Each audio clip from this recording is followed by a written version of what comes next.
ओम शांति 28 जुलाई 2025 प्रातः मुरली बाप दादा मधुबन। मीठे बच्चे समस्तंको एही खुशी खबर शुणाओ जे एबे पुनर्बार विश्वरे शांति स्थापन हेउछि एवं एकमात्र आदि सनातन देवीदेवता धर्म स्थापन करिबा पाई ही बाबा आसीछन्ति। आजिर प्रश्न, तुममानंको बारंबार जोगयुक्त होई रहिबार निर्देश काहेकि दिया जाउछि? तुममानंको बारंबार जोगयुक्त होई रहिबार निर्देश काहेकि दिया जाउछि? उत्तर, काहेकि ना एभर हेल्दी अर्थात सदा सुस्थ एवं सदा पवित्र रहिबा पाए ही जोगयुक्त स्थिति रे रहिबा आवश्यक। सेथिपाई जेतेबेले भी समय मिलुछि बाबांक स्मृति रे रुह। सकाळु सकाळु स्नान इत्यादि करी एकांतरे भ्रमण कर अथवा बसी जाओ।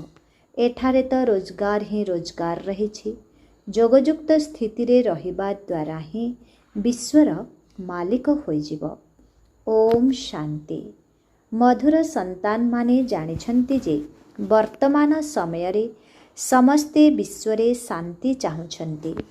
समस्तंक मुखरु एही कथा सुनिबाकु मिलुछि जे विश्वरे शांति किपरि हेबो, किंतु विश्वरे शांति केबे थिला जेउ शांति को पुणी एबे चाहुछ ए कथा केही जानि नाहांती। तुमे पिलामाने ही जानिछ जे लक्ष्मी नारायणंकर राज्य थिला बेले विश्वरे शांति थिला। वर्तमान पर्यंत मध्य लक्ष्मी नारायणंकर मंदिर तैयारी करुछन्ति। तुमे काहाकु मध्य कहि पारिबो जे विश्वरे शांति 5000 वर्ष पूर्वरु थिला, एबे पुनर्बार स्थापन हेउछि। किए स्थापन करुछन्ति ए कथा मनुष्य जानि नाहांती।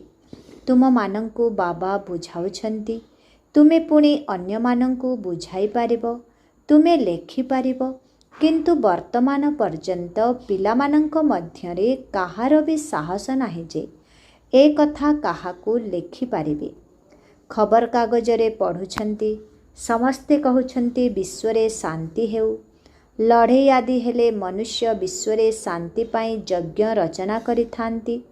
केउ यज्ञ? रुद्र ज्ञान यज्ञर रचना करिवे। एबे पिलामाने जानिछन्ति जे वर्तमान समय रे बाबांको ही रुद्र बा शिव मध्य कुहा जाउछि। से ज्ञान यज्ञ रचना करिछन्ति। विश्वरे शांति एबे स्थापन हेउछि। सत्य युग नुआ दुनिया रे जेउठी शांति थिला, निश्चित भावरे सेठारे मध्य केही राजत्व करुथिबे। निराकारी दुनिया पाई ए कथा कुहाजिब नाही जे विश्वरे शांति हेउ। सेठारे तो शांति ही थाए। विश्व मनुष्य मानंकर अटे। निराकारी दुनिया को विश्व कुहाजिब नाही। ताहा हेउछि शांति धाम। बाबा बारंबार बुझाउछन्ति, तथापि मध्य केही केही भूली जाउछन्ति। काहा काहार बुद्धि रे रहिछि जे सेमाने बुझाई पारिबे विश्वरे शांति किपरि थिला, एबे पुणी किपरि स्थापन हेउछि। ए कथा काहाको बुझाइबा बहुत सहज। भारत रे आदि सनातन देवीदेवता धर्मर राज्य थिबा समय रे गोटिए धर्म थिला। विश्वरे शांति थिला। एहा बहुत सहजरे बुझाइबा एवं लेखिबार कथा अटे। बड़ बड़ मंदिर तैयारी करुथिबा व्यक्ति मानंकु मध्य तुमे माने चिट्ठी लेखि पारिबो विश्वरे आजिठारु 5000 वर्ष पूर्वरु शांति थिला। से समय रे एमानंकर राज्य थिला, जाहांकर ही तुमे मंदिर तैयारी करुछ। भारत रे एही मानंकर ही राज्य थिला, आउ कौनसी धर्म नथिला। एहा तो बहुत सहज एवं बुद्धिर कथा अटे। ड्रामा अनुसारे आगकु गले सबु बुझिजिब। तुमे माने एही खुशी खबर समस्तंकु सुनाई पारिब। ସୁନ୍ଦର କାର୍ଡ଼ ଉପରେ ମଧ୍ୟ ଛପାଇ ପାରିବ। ବିଶ୍ୱରେ ଆଜିଠାରୁ 5000 ବର୍ଷ ପୂର୍ବେ ଶାନ୍ତି ଥିଲା, ଯେବେ ନୂଆ ଦୁନିଆ, ନୂଆ ଭାରତ ଥିଲା। ଲକ୍ଷ୍ମୀ ନାରାୟଣଙ୍କର ରାଜ୍ୟ ଥିଲା। ଏବେ ପୁନର୍ବାର ବିଶ୍ୱରେ ଶାନ୍ତି ସ୍ଥାପନ ହେଉଛି। ଏହି କଥା ସ୍ମରଣ କରି ତୁମକୁ ବହୁତ ଖୁସି ହେବା ଉଚିତ। ତୁମେମାନେ ଜାଣିଛ, ବାବାଙ୍କୁ ମନେ ପକାଇବା ଦ୍ୱାରା ଆମେ ବିଶ୍ୱର ମାଲିକ ହେବୁ। ତେବେ ସବୁର ଆଧାର ତୁମମାନଙ୍କର ପୁରୁଷାର୍ଥ ଉପରେ। ବାବା ବୁଝାଉଛନ୍ତି, ଯେତିକି ବି ସମୟ ମିଳୁଛି ବାବାଙ୍କୁ ମନେ ପକାଅ। ସକାଳୁ ସକାଳୁ ସ୍ନାନ କରି ପୁଣି ଏକାନ୍ତରେ ଚକ୍ର ଲଗାଅ ଅଥବା ଯୋଗଯୁକ୍ତ ହୋଇ ବସିଯାଅ। ଏଠାରେ ତ ରୋଜଗାର ହିଁ ରୋଜଗାର କରିବାକୁ ହେବ। ସଦା ସୁସ୍ଥ ଏବଂ ସଦା ପବିତ୍ର ହେବା ପାଇଁ ହିଁ ଯୋଗ ଆବଶ୍ୟକ। ଏଠାରେ ସନ୍ନ୍ୟାସୀମାନେ ପବିତ୍ର ହେଲେ ମଧ୍ୟ ବେମାର ନିଶ୍ଚୟ ହେଉଛନ୍ତି। ଏହା ହେଉଛି ରୋଗୀ ଦୁନିଆ। ସତ୍ୟଯୁଗ ହେଲା ନିରୋଗୀ ଦୁନିଆ। ଏ କଥା ମଧ୍ୟ ତୁମେ ଜାଣିଛ। ଦୁନିଆରେ କାହାକୁ କ'ଣ ଜଣାଅଛି ଯେ ସ୍ୱର୍ଗରେ ସମସ୍ତେ ନିରୋଗୀ ଥାଆନ୍ତି? ସ୍ୱର୍ଗ କାହାକୁ କୁହାଯାଉଛି, କାହାକୁ ଜଣା ନାହିଁ। ତୁମେ ଏବେ ଜାଣୁଛ। ବାବା କହୁଛନ୍ତି, କେହି ବି ମିଳିଲେ ତୁମେ ବୁଝାଇ ପାରିବ। ଧରିନିଅ କେହି ନିଜକୁ ରାଜା ରାଣୀ ବୋଲି କହୁଛନ୍ତି, କିନ୍ତୁ ଏବେ ରାଜାରାଣୀ ତ କେହି ନାହାନ୍ତି। କୁହ, ତୁମେ ଏବେ ରାଜାରାଣୀ ତ ନୁହଁ। ଏ କଥା ବୁଦ୍ଧିରୁ ମଧ୍ୟ ବାହାର କରିବାକୁ ପଡ଼ିବ। ମହାରାଜା ମହାରାଣୀ ଶ୍ରୀଲକ୍ଷ୍ମୀ ନାରାୟଣଙ୍କର ରାଜଧାନୀ ଏବେ ସ୍ଥାପନ ହେଉଛି। ତେଣୁ ନିଶ୍ଚୟ ଏଠାରେ କୌଣସି ରାଜାରାଣୀ ନଥିବେ। ଆମେ ରାଜାରାଣୀ ଅଟୁ, ଏ କଥା ମଧ୍ୟ ଭୁଲିଯାଅ। ସାଧାରଣ ମନୁଷ୍ୟ ସଦୃଶ ଜୀବନଯାପନ କର। ଏମାନଙ୍କ ପାଖରେ ମଧ୍ୟ ପଇସା ସୁନା ଆଦି ରହିଥାଏ ନା। ଏବେ ଆଇନ ଲାଗୁ ହେଉଛି। ରାଜା ରାଣୀଙ୍କ ପାଖରୁ ଏମାନେ ସବୁ ନେଇଯିବେ। ପୁଣି ସେମାନେ ସାଧାରଣ ମନୁଷ୍ୟଙ୍କ ସଦୃଶ ହୋଇଯିବେ। ଏହି ଯୁକ୍ତି ମଧ୍ୟ ରଚନା କରାଯାଉଛି। ଗାୟନ ମଧ୍ୟ ରହିଛି ନା। କାହାର ଧୂଳିରେ ଦବିଯିବ, କାହାର ରାଜା ଖାଇବେ। କିନ୍ତୁ ରାଜା କାହାର ଖାଆନ୍ତି ନାହିଁ। ଏବେ ରାଜାମାନେ ତ ନାହାନ୍ତି, ପ୍ରଜା ହିଁ ପ୍ରଜାଙ୍କର ଖାଉଛନ୍ତି। ଆଜିକାଲିର ରାଜ୍ୟ ବହୁତ ଚମତ୍କାର। ଯେତେବେଳେ ବିଲକୁଲ ରାଜାମାନଙ୍କର ନାମ ରହିବ ନାହିଁ, ସେତେବେଳେ ପୁଣି ରାଜଧାନୀ ସ୍ଥାପନ ହେବ। ଏବେ ତୁମେମାନେ ଜାଣିଛ, ଆମେ ସେଠାକୁ ଯାଉଛୁ ଯେଉଁଠି ବିଶ୍ୱରେ ଶାନ୍ତି ଥିଲା। ତାହା ସୁଖଧାମ, ସତୋପ୍ରଧାନ ଦୁନିଆ ଅଟେ। ଆମେ ସେଠାକୁ ଯିବା ପାଇଁ ପୁରୁଷାର୍ଥ କରୁଛୁ। କନ୍ୟାମାନେ ଆଡ଼ମ୍ବରର ସହିତ ବସି ବୁଝାନ୍ତୁ, କିନ୍ତୁ କେବଳ ବାହାରର କୃତ୍ରିମ ଆଡ଼ମ୍ବର ନୁହେଁ। ଆଜିକାଲି ତ ବହୁତ ଧୂର୍ତ୍ତ ବାହାରିଛନ୍ତି, କିନ୍ତୁ ଏଠାରେ ତ ପକ୍କା ବ୍ରହ୍ମା କୁମାର କୁମାରୀମାନେ ଆବଶ୍ୟକ। ତୁମେ ବ୍ରାହ୍ମଣମାନେ ବ୍ରହ୍ମା ବାବାଙ୍କ ସହିତ ବିଶ୍ୱରେ ଶାନ୍ତି ସ୍ଥାପନାର କାର୍ଯ୍ୟ କରୁଛ। ଏପରି ଶାନ୍ତି ସ୍ଥାପନ କରୁଥିବା ସନ୍ତାନମାନେ ବହୁତ ଶାନ୍ତଚିତ୍ତ ଏବଂ ମଧୁର ହେବା ଦରକାର। କାହିଁକିନା ଜାଣିଛନ୍ତି, ଆମେ ବିଶ୍ୱରେ ଶାନ୍ତି ସ୍ଥାପନ ପାଇଁ ନିମିତ୍ତ ହେଉଛୁ। ତେଣୁ ପ୍ରଥମେ ଆମ ପାଖରେ ହିଁ ବହୁତ ଶାନ୍ତି ରହିବା ଦରକାର। କଥାବାର୍ତ୍ତା ମଧ୍ୟ ବହୁତ ଧୀରେ ଧୀରେ ରାଜକୀୟ ଭାବେ କରିବା ଉଚିତ। ତୁମେ ବିଲକୁଲ ଗୁପ୍ତ ଅଟ। ତୁମ ବୁଦ୍ଧିରେ ଅବିନାଶୀ ଜ୍ଞାନରତ୍ନର ସମ୍ପତ୍ତି ଭରି ରହିଛି। ବାବାଙ୍କର ତୁମେ ଉତ୍ତରାଧିକାରୀ ଅଟନା। ବାବାଙ୍କ ପାଖରେ ଯେଉଁ ଯେଉଁ ସମ୍ପତ୍ତି ଅଛି ତାହା ତୁମମାନଙ୍କ ଭିତରେ ମଧ୍ୟ ପୂରା ଭରିବା ଦରକାର। ସାରା ସମ୍ପତ୍ତି ତ ତୁମର, କିନ୍ତୁ ନିଜ ଭିତରେ ସେହିଭଳି ସାହସ ନଥିବାରୁ ନେଇପାରୁନାହାନ୍ତି। ନେଲାବାଲା ହିଁ ଉଚ୍ଚ ପଦ ପାଇବେ। କାହାକୁ ମଧ୍ୟ ବୁଝାଇବା ପାଇଁ ବହୁତ ସଉକ ରହିବା ଉଚିତ। ଆମକୁ ଭାରତକୁ ପୁନର୍ବାର ସ୍ୱର୍ଗ କରିବାକୁ ହେବ। କର୍ମଧନ୍ଦା କରିବା ସହିତ ଏହି ସେବା ମଧ୍ୟ କରିବାକୁ ହେବ। ସେଥିପାଇଁ ବାବା ପିଲାମାନଙ୍କୁ ଶୀଘ୍ର ଧାରଣା କରିବା ପାଇଁ କହୁଛନ୍ତି। ତଥାପି ଡ୍ରାମା ଅନୁସାରେ ହେଉଛି। ପ୍ରତ୍ୟେକ ନିଜର ସମୟ ଅନୁସାରେ ଅଗ୍ରଗତି କରୁଛନ୍ତି। ପିଲାମାନଙ୍କୁ ମଧ୍ୟ ପୁରୁଷାର୍ଥ କରାଉଛନ୍ତି। ପିଲାମାନଙ୍କର ନିଶ୍ଚୟ ଅଛି ଯେ ଏବେ ବାକି ଅଳ୍ପ ସମୟ ରହିଛି। ଏହା ଆମର ଅନ୍ତିମ ଜନ୍ମ। ପୁଣି ଆମେ ସ୍ୱର୍ଗରେ ରହିବା। ଏହା ଦୁଃଖଧାମ ଅଟେ, ପୁଣି ସୁଖଧାମ ହୋଇଯିବ। ସୁଖଧାମ ହେବା ପାଇଁ ସମୟ ତ ଲାଗୁଛି ନା। ଏହି ବିନାଶ ଛୋଟ କଥା ନୁହେଁ। ଯେପରି ନୂଆ ଘର ତିଆରି ହେଲେ ନୂଆ ଘର କଥା ହିଁ ମନେ ପଡ଼େ, ତାହା ତ ହେଲା ହଦ୍ର କଥା। ସେଥିରେ କୌଣସି ସମ୍ବନ୍ଧ ଆଦି ବଦଳେ ନାହିଁ। ଏବେ ତ ଏହି ପୁରୁଣା ଦୁନିଆ ହିଁ ବଦଳିବାକୁ ଯାଉଛି। ପୁଣି ଯେଉଁମାନେ ଭଲ ଭାବରେ ପାଠ ପଢ଼ିବେ ସେମାନେ ରାଜକୁଳରେ ଜନ୍ମ ନେବେ, ନଚେତ୍ ପ୍ରଜାକୁ ଚାଲିଯିବେ। ପିଲାମାନେ ବହୁତ ଖୁସି ହେବା ଉଚିତ। ବାବା ବୁଝାଇଛନ୍ତି, 50-60 ଜନ୍ମ ତୁମେ ସୁଖ ପାଉଛ। ଦ୍ୱାପରରେ ମଧ୍ୟ ତୁମ ପାଖରେ ବହୁତ ଧନ ରହିବ। ଦୁଃଖ ତ ପରେ ଆରମ୍ଭ ହେବ। ଯେତେବେଳେ ରାଜାମାନେ ପରସ୍ପର ମଧ୍ୟରେ ଲଢ଼େଇ ବିଭେଦ ସୃଷ୍ଟି ହେବ, ଯେତେବେଳେ ରାଜାମାନଙ୍କ ମଧ୍ୟରେ ପରସ୍ପର ଲଢ଼େଇ ବିଭେଦ ସୃଷ୍ଟି ହେବ, ସେତେବେଳେ ଦୁଃଖ ଆରମ୍ଭ ହେବ। ପୂର୍ବରୁ ତ ଶସ୍ୟ ମଧ୍ୟ ବହୁତ ଶସ୍ତା ଥିଲା। ଅକାଳ ମରୁଡ଼ି ପ୍ରଭୃତି ବହୁତ ଡେରିରେ ହୁଏ। ତୁମ ପାଖରେ ବହୁତ ଧନ ରହିବ। ସତୋ ପ୍ରଧାନରୁ ତମୋ ପ୍ରଧାନକୁ ଧୀରେ ଧୀରେ ଆସିଥାଅ। ତେଣୁ ତୁମମାନଙ୍କ ଭିତରେ ବହୁତ ଖୁସି ରହିବା ଉଚିତ।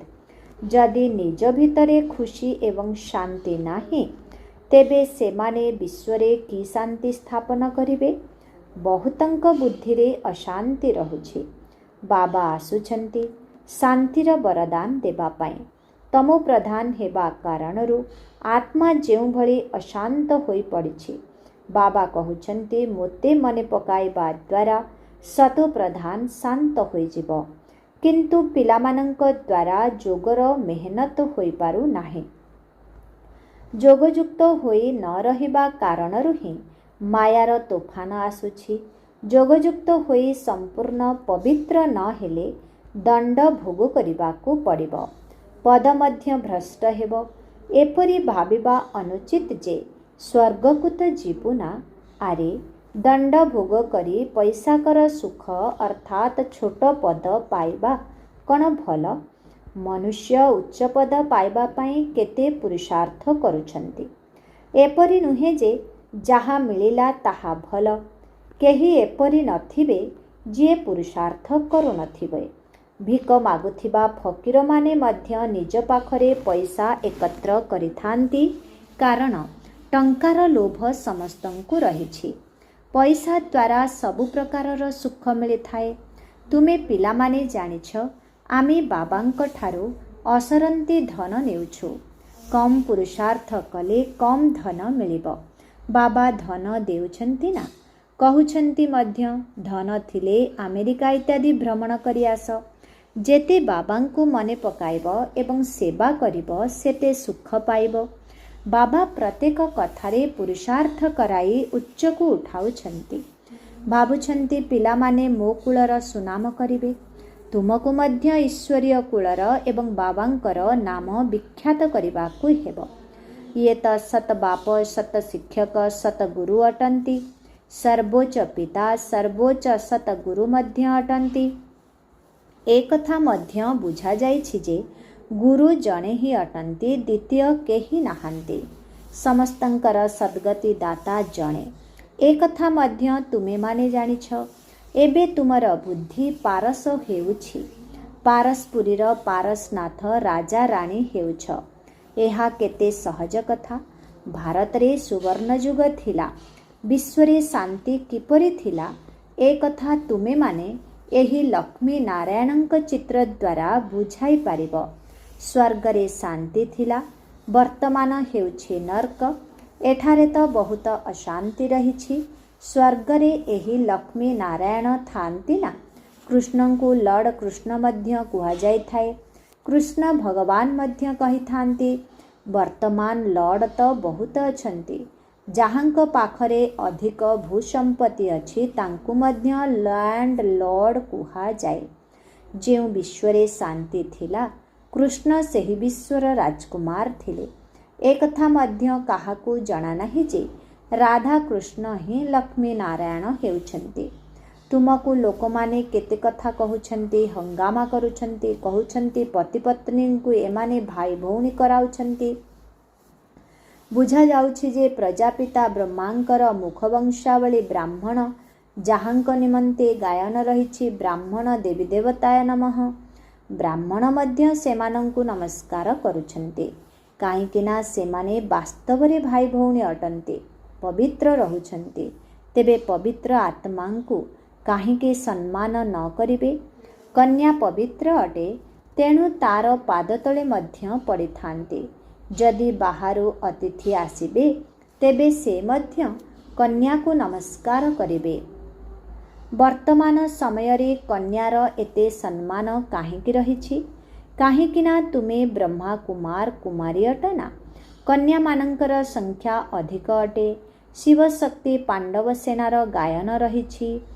ଏଥିରେ ପୁରୁଷ ମଧ୍ୟ ଅଛନ୍ତି, କିନ୍ତୁ ସଂଖ୍ୟାଧିକ ମାତାମାନେ ରହିଛନ୍ତି। ସେଥିପାଇଁ ଗାୟନ କରାଯାଉଛି। ତେଣୁ ଯିଏ ଭଲ ଭାବରେ ପଢ଼ୁଛନ୍ତି ସେମାନେ ଉଚ୍ଚ ପଦ ପାଇବେ। ଏବେ ତୁମେ ସମଗ୍ର ବିଶ୍ୱର ଇତିହାସ ଭୂଗୋଳ ଜାଣିଗଲଣି। ଚକ୍ର ସମ୍ବନ୍ଧରେ ବୁଝାଇବା ମଧ୍ୟ ବହୁତ ସହଜ। ଭାରତ ପାରସ୍ପୁରୀ ଥିଲା, ଏବେ ପଥରପୁରୀ ହୋଇଯାଇଛି। ତେଣୁ ସମସ୍ତେ ପଥରନାଥ ହେଲେ ନା। ତୁମେ ପିଲାମାନେ ଏହି 84 ଜନ୍ମର ଚକ୍ରକୁ ମଧ୍ୟ ଜାଣିଛ। ଏବେ ଘରକୁ ଯିବାକୁ ହେବ, ତେଣୁ ବାବାଙ୍କୁ ମଧ୍ୟ ମନେ ପକାଇବାକୁ ହେବ, ଯାହାଦ୍ୱାରା ପାପ କଟିବ। କିନ୍ତୁ ପିଲାମାନଙ୍କ ଦ୍ୱାରା ଯୋଗଯୁକ୍ତ ହେବାର ମେହନତ ହୋଇପାରୁନାହିଁ, କାହିଁକିନା ଆଳସ୍ୟ ରହିଛି। ସକାଳୁ ଉଠୁନାହାନ୍ତି, ଉଠିଲେ ମଧ୍ୟ ମଜା ଲାଗୁନାହିଁ। ନିଦ ଆସୁଛି, ପୁଣି ଶୋଇଯାଉଛନ୍ତି, ନିରାଶ ହୋଇଯାଉଛନ୍ତି। ବାବା କହୁଛନ୍ତି, ପିଲାମାନେ, ଏହା ଯୁଦ୍ଧକ୍ଷେତ୍ର ଅଟେ ନା। ଏଠାରେ ନିରାଶ ହେବା ଅନୁଚିତ। ଯୋଗବଳ ଦ୍ୱାରା ହିଁ ମାୟା ଉପରେ ବିଜୟ ପ୍ରାପ୍ତ କରିବାକୁ ହେବ। ଏଥିରେ ମେହନତ କରିବାକୁ ହେବ। ବହୁତ ଭଲ ଭଲ ସନ୍ତାନ ଯିଏକି ଯଥାର୍ଥ ଭାବେ ଯୋଗ କରୁନାହାନ୍ତି, ଚାର୍ଟ ରଖିବା ଦ୍ୱାରା ଉଚ୍ଚ ନିଚ ଅବସ୍ଥା ଜଣାପଡ଼ିଥାଏ। କହୁଛନ୍ତି, ଚାର୍ଟ ହିଁ ମୋର ସ୍ଥିତିରେ କମାଲ କରିଦେଲା। ଏଥିରେ କ୍ୱଚିତ୍ ଚାର୍ଟ କେହି କେହି ରଖୁଛନ୍ତି। ଏହା ମଧ୍ୟ ବହୁତ ମେହନତ ଅଟେ। ବହୁତ ସେଣ୍ଟରରେ ମିଥ୍ୟାବାଦୀ ମଧ୍ୟ ଯାଇ ବସୁଛନ୍ତି, ବିକର୍ମ ମଧ୍ୟ କରୁଛନ୍ତି। ବାବାଙ୍କ ନିର୍ଦ୍ଦେଶର ପାଳନ ନ କରିବା ଦ୍ୱାରା ବହୁତ କ୍ଷତି କରିଦେଉଛନ୍ତି। ପିଲାମାନଙ୍କୁ ଜଣାପଡ଼ୁନାହିଁ ଯେ ନିରାକାର କହୁଛନ୍ତି ନା ସାକାର। ପିଲାମାନଙ୍କୁ ବାରମ୍ବାର ବୁଝାଯାଉଛି, ସର୍ବଦା ଭାବ ଶିବ ବାବା ନିର୍ଦ୍ଦେଶ ଦେଉଛନ୍ତି। ତେବେ ତୁମର ବୁଦ୍ଧି ଶିବ ବାବାଙ୍କଠାରେ ଲାଗି ରହିବ। ଆଜିକାଲି ନିର୍ବନ୍ଧ କରିବା ପାଇଁ ଫଟୋ ଦେଖାଉଛନ୍ତି। ବିବାହ ପୂର୍ବରୁ ଖବରକାଗଜରେ ମଧ୍ୟ ବାହାର କରୁଛନ୍ତି କି ଏହାଙ୍କ ନିମନ୍ତେ ଏପରି ଭଲ ଘରର ପ୍ରସ୍ତାବ ଦରକାର। ଦୁନିଆର ଅବସ୍ଥା କ'ଣ ହୋଇଗଲାଣି, ଆଉ କ'ଣ ହେବାକୁ ଯାଉଛି? ତୁମେମାନେ ଜାଣିଛ ଯେ ଅନେକ ପ୍ରକାରର ମତ ରହିଛି। ତୁମ ବ୍ରାହ୍ମଣମାନଙ୍କର ହେଉଛି ଗୋଟିଏ ମତ, ବିଶ୍ୱରେ ଶାନ୍ତି ସ୍ଥାପନ କରିବାର ମତ। ତୁମେ ଶ୍ରୀମତ ଦ୍ୱାରା ବିଶ୍ୱରେ ଶାନ୍ତି ସ୍ଥାପନ କରୁଛ। ତେଣୁ ପିଲାମାନଙ୍କୁ ମଧ୍ୟ ଶାନ୍ତିରେ ରହିବାକୁ ହେବ। ଯେପରି କରିବ ସେପରି ପାଇବ, ନଚେତ୍ ବହୁତ କ୍ଷତି ହେବ। ଜନ୍ମ ଜନ୍ମାନ୍ତରର କ୍ଷତି ରହିଛି। ପିଲାମାନଙ୍କୁ କହୁଛନ୍ତି, ନିଜର କ୍ଷତି ଏବଂ ଲାଭର ଧ୍ୟାନ ରଖ। ଚାର୍ଟ ଦେଖ, ମୁଁ କାହାକୁ ଦୁଃଖ ଦେଇନାହିଁ ତ। ବାବା କହୁଛନ୍ତି, ତୁମର ଏହି ସମୟର ଏକ ଏକ ସେକେଣ୍ଡ ବହୁତ ମୂଲ୍ୟବାନ ଅଟେ। ଦଣ୍ଡ ଭୋଗ କରି ଛୋଟ ପଦ ପାଇବା, ତାହା କ'ଣ ବଡ଼ କଥା?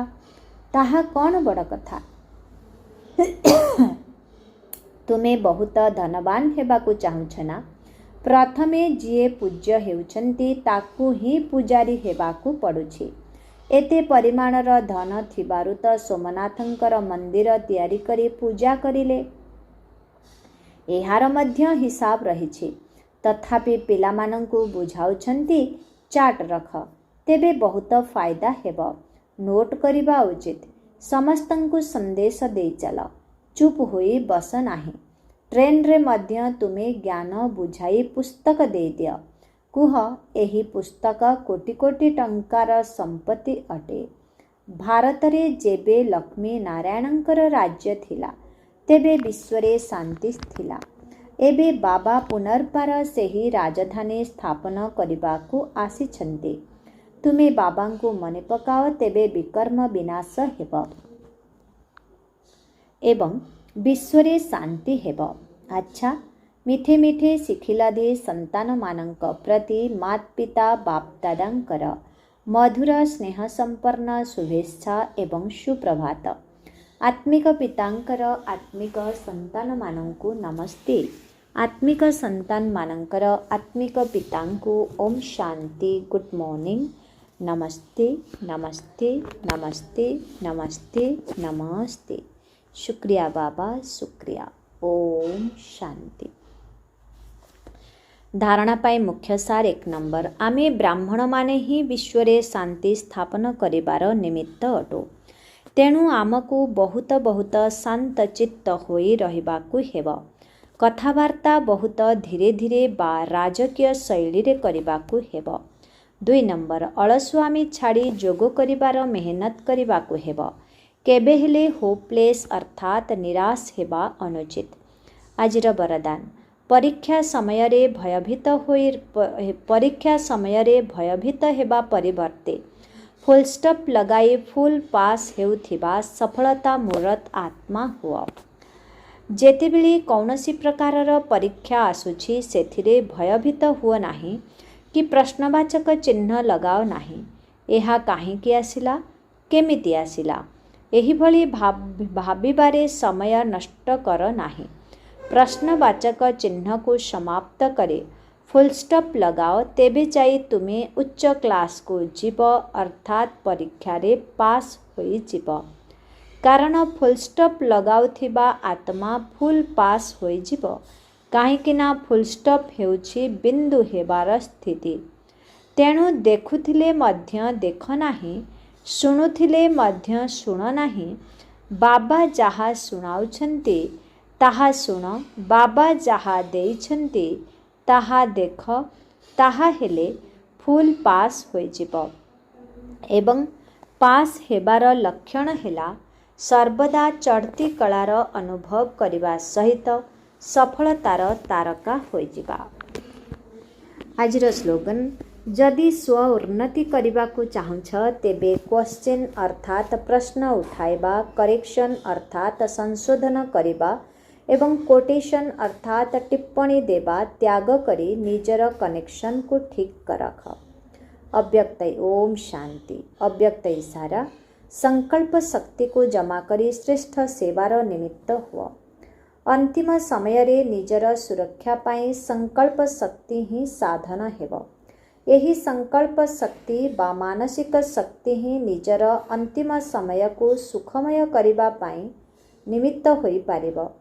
सेही समय रे मानसिक शक्ति अर्थात श्रेष्ठ संकल्पर शक्ति केवल जनक सहित जोड़ी होई रहिबा दरकार।